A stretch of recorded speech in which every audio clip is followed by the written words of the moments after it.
السلام علیکم ورحمت الله وبرکاته. درنو ملګرو جوړ په خیر هیله لرم ستاسو ټول جوړ روغ اوسئ، د ژوندانه په چارو برخه کې بریالي اوسئ. درنو ملګرو نن بیا هم مسله په شاهوانیزه په برخه کې ده.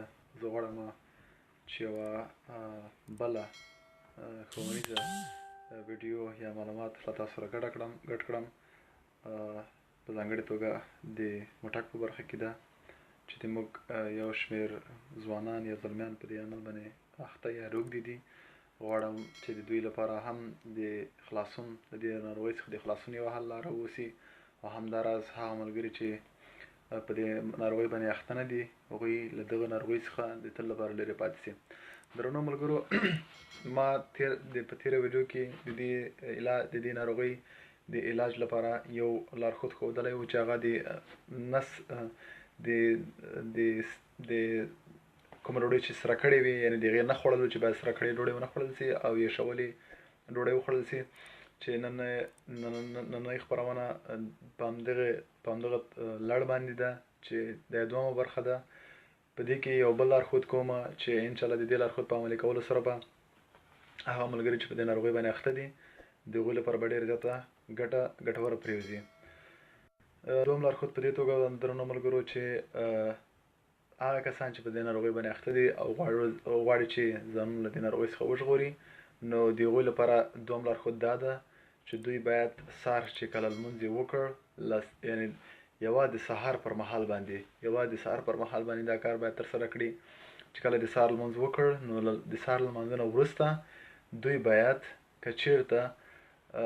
باید په لومړۍ ورځ کې 2 کیلومتره یا 3 کیلومتره منډه کړي، خو دغه د 20 ورځو په ترڅ کې باید دغه منډه دوی 10 کیلومترو ته ورسوي. یعنې دوی باید 10 کیلومتره منډه، کله چې 10 کیلومترو ته منډه ورسوله نو هره ورځ چې کله دوی سهار له خوبه راپاڅېږي او د سهار له لمانځه نه وروسته دوی باید هره ورځ 10 کیلومتره منډه ووهي. په دې توګه باندې دوی لپاره ډېر یو مرستندویه لاره ورهواریږي د دې لپاره چې له دغه ناروغۍ څخه ځان وژغوري. نو دا هم ډېره یوه غوره لاره ده چې دوی کولی شي د دغه لارې له مرستې څخه ځانونه وژغوري له دغه ناروغۍ څخه. انشاءالله نورې برخې به هم په نورو خپرونو کې له تاسو سره ګډوم، او که چېرته کومه پوښتنه دمګړۍ لرئ نو کولی شئ په څرګندونې کې ولیکئ. زه به په ځانګړې توګه د تاسو هغې پوښتنې ته ځواب درکړم. خو بیا هم یادونه کوم چې په لومړنۍ خپرونه کې مې دا یادونه کړې وه چې باید سرې کړې ډوډۍ ونه خوړل شي. هغه کسان چې په دې ناروغۍ باندې اخته دي یعنې غواړي ځان له دې ناروغۍ څخه وژغوري. او دا نننۍ خپرونه کې دا یادونه کوم چې سهار له لمانځه نه وروسته په دې 20 په ترڅ کې باید دا منډه پیل کړي او دا منډه باید 10 کیلومترو ته ورسوي. او بیا چې کله 10 کیلومترو ته ورسوله نو هر سهار 10 کیلومتره منډه، هغه هم یوه د سهار پر مهال. دا منډه نه باید د غرمې یا مازدیګر پر مهال وي، یوه د سهار پر مهال باندې 10 کیلومتره باید دا منډه هره ورځ دا کس ووهي. نو دا لړۍ کېدای شي ډېر وخت ونیسي چې دا منډه دی باید ووهي. نه یوازې منډه، نه یوازې په دې ناروغۍ کې د ده لپاره یوه کلکه مرسته کولی شي، د دې تر څنګ چې د دې ناروغۍ لپاره مرسته کولی شي، د وجود نورو برخو ته هم ډېره زیاته ګټه ور رسولی شي.